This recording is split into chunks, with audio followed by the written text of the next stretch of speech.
So we're leaving the port of Dumangas in Iloilo. Ayan yung sa malayo yung Pascat. I saw yung mga vehicles na dahan-dahan na bumababa. That Pascat is, I think it's only 1/4 of the size of our riding right now, yung Montenegro Lines. I think we have mga 15 minutes na head start kasi mag-load pa ng mga vehicles yan. Let us see kung at what point na ma-overtaken kami.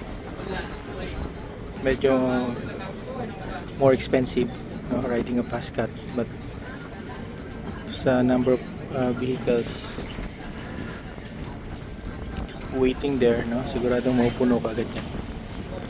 So this is the post lines of Dumangas, famous for its ang tawag yan, yung oyster, talabahan.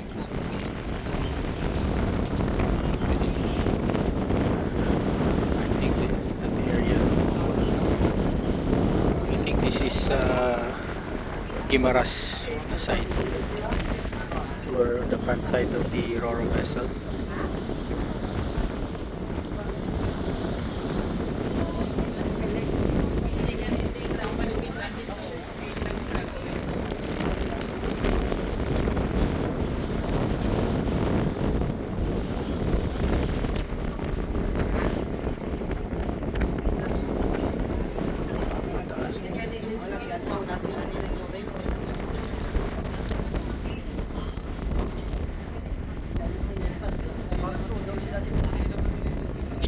Sa baba na mga last vehicles to board, yung mga motorcycles, punong-puno talaga. Bilib ka sa pag-maximize na ng spaces, maximize syempre negosyo.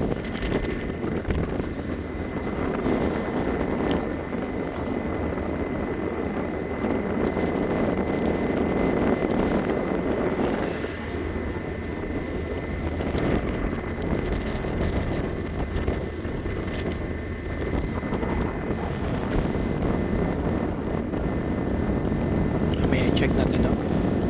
Maabutan kami ng Pascat, but fairly mabilis na yung speed na rin, no? Tingnan mo yung speed ng dagat.